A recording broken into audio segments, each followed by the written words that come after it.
Welcome friends to another 40k video. Today we ask how the Legion of the Damned recruit others to their eternal cause, and we draw on the short story Animus Malorum by L.J. Goulding. Even 50 meters below the ground, the Xenos attack above could be heard. Brother Marco had little time. He was surrounded by shrouded saints and other Imperial heroes. In the tunnel he checked the demolition charge. The captain above asked that he report. He says the charges are set at the primary junction, and he waits the order to set them off, and when asked confirmed, he will stay to set them off and sacrifice his life. A further response is cut off, and then Marco only hears white noise, and his suit lamps flickered. Even without them, he could see something. Despite being in the tunnel alone, his auspex shows movement. He wondered if the Xenos had teleported in, and so he waited for the enemy to come. He thought he heard a whisper over the vox, and then the movements got close enough to see, and they were not orcs. They were black on black, like deeper shadows in the darkness. They filled the space of the tunnel with their armored bulk, and their eye lenses burned darkly. Marco greets them, but gets no response, and he sees faceplates resolved into grim death masks, their livery dark and fearsome. They were not orcs, but nor were they Marco's chapter brethren above.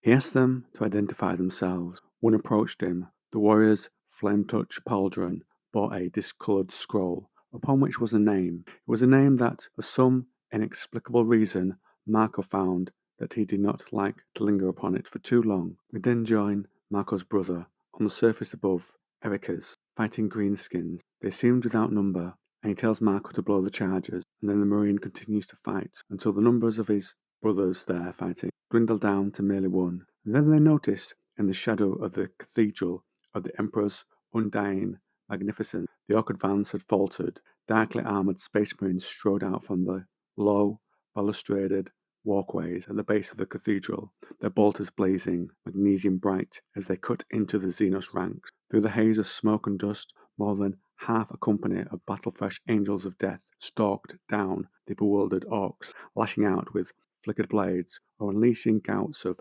green-white flame from their strange weaponry. Their livery was unknown to him, a scattered collection of bonework, fire and leering skulls upon plate as black as the depths of night, without any uniformity or suggestion of rank that Ericus could discern. Something about that gave him pause, where he should have been riling his own men and issuing orders for a combined counter-offensive.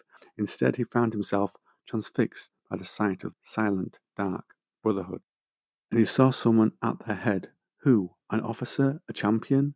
The warrior was unhelmed, sallow and pale-skinned. He hewed left and right with a chainsword, whose motorized whine seemed to pierce the melee like a banshee's call, setting Ericus's teeth on edge, even though the filters of his armor's autosensor should reduce it. Though he was more than 100 meters, the warrior's eyes blazed with murderous intent, and his resolute brothers followed him as he cut a new swath into the Xenos lines. Before this hellish host, against all reason, the orcs began to fall back, and then Ericus sees Brother Marco emerge from below the cathedral, detonator switches still in hand, and he also sees surgeries being performed on him. The surgeon says he will be able to fight again in a few days, and Ericus realized he was more injured than he thought. Then Ericus and Marco speak, and Marco is saying, with his arm movements restored, Ericus will eventually be able to fight again. Ericus wonders if Marco is blind, and manages to say to him the word dead.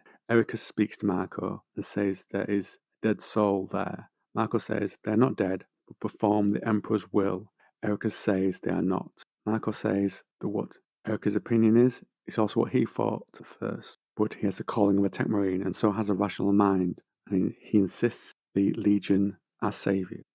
Marco says that the Legion speaks to him. He tells me that his name is Brother Sergeant Atticus Centurius, and that he and his brothers were sent here to ensure that the Basilica could not fall. The ghoulish figure still did not move, though for the first time Ericus saw that it held in its gauntlets a blackened wooden box, perhaps 30 centimeters across. It held the box as though it were a treasure, or at least something to be guarded jealously. Marco did not seem to find anything unusual in that fact. He tells me that there must be a reckoning, Captain Ericus, a reckoning for what was taken here today. He tells me that no miracle is without cost, no loss without ultimate recompense. Perhaps he's talking about some of The legion that fell here today? Perhaps they succumbed to something that they've been exposed to? Then Marco's expression became darker and more stern. This is a rising tally, Captain, he said, and the debt must be paid in souls. So the region here is trying to renew its own numbers, which is quite interesting. Ericus wants to know if this creature threatens the world they stand on. Marcos says the people here are grateful, but they fear the Legion of the Damned, and he thinks they must still pay the Legion. A very 40k twist here that the constant saviours appearing at key moments in history, like helping Robuti Gilman get back to Earth, fighting alongside the Blood Angels in their last stand on Baal against the Tyranids. It's interesting that there's actually a price to pay there. Feels very in tone with them, rather than them just being the ghouls that appear and save people all the time. Then from the pallet, Eric has found the strength of will to lock eyes with the ghastly figure of Centurius. He did not falter for even a moment. We alone were not enough, Ericus repeated at length. If I must repay you, then it will be only for my failings as a commander in the field. I will not accept responsibility for the judgment stranded us here. We could never have won this war. Slowly, Centurius shook his head, though his eyes remained bereft of anything resembling emotion. So it looks like there's going to be a greater price to pay here. Ericus frowned. Marco leaned towards him. You understand, my lord, the debt is not yours. Confusion fogged his thoughts. But you said, releasing the corroded seals, Centurius drew back the lid of the wooden box to reveal what lay within. What seemed like the longest while. The chamber was as quiet as a tomb. Ericus swallowed, steadying himself. He felt cold, detached. What is that? It is the Animus Malorum, my lord. Marco replied, it is the most sacred artifact of the Legion. Brother Sergeant Centurius would have you know that your courage and honour are second to none, but this world has great significance, even if that significance has been forgotten by the Imperium at large. He could not allow us to destroy the reliques. He could not allow the Animus Malorum to be lost. Just a couple of observations at this point. It seems that even though the Legion of the Damned seem to just appear and disappear, that they still have some sort of physical investment in materium in 40k, particularly with this item. If they just go to some warp place, where would they need a reliquary? The Animus Malorum, why would they leave that in the real world? Perhaps take it with just a thought.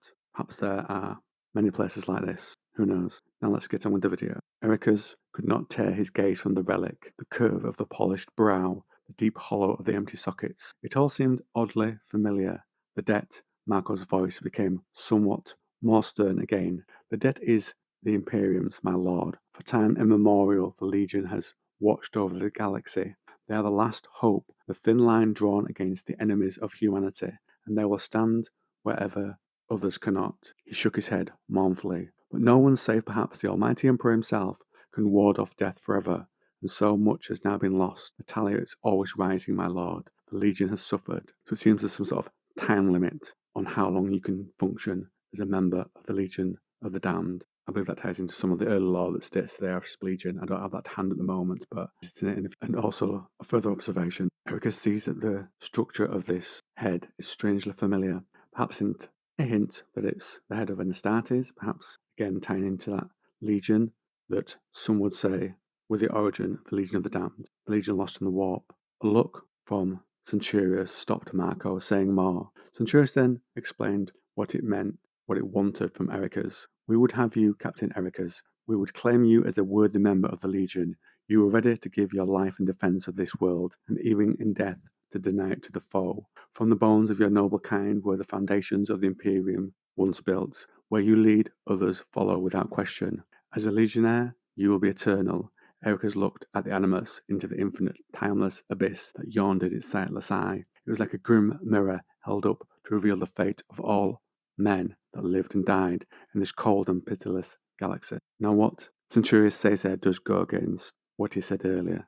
Centurius says there that as a legionnaire you will be eternal, and yet they are replacing members of the ranks. Though there is the possibility it's to increase the ranks. We'll probably never know, but interesting to speculate. And now the last section.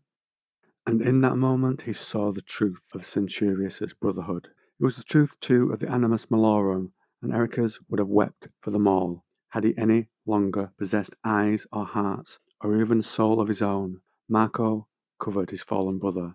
Then he hears fighting outside, and finds that his chapter brothers are being slain by the Legion of the Damned. One approaches him, wreathed in flame. He was like some spectral avenging angel of darkest night. Marco backed away, but Brother Sergeant Centurius was there. Centurius raised one hand. The Animus Malorum gripped firmly in his outstretched gauntlet. The disembodied skull's eyes now shimmered with a malignant ethereal radiance. He says, "Serve or die." Shots from Marcus pass through his form. He says, "Ericas did not speak for them all," and Centurius responds, "Indeed, your captain would have given his life selflessly and unconditionally in the service of the Emperor. But your sacrifice was hollow, expected, commanded.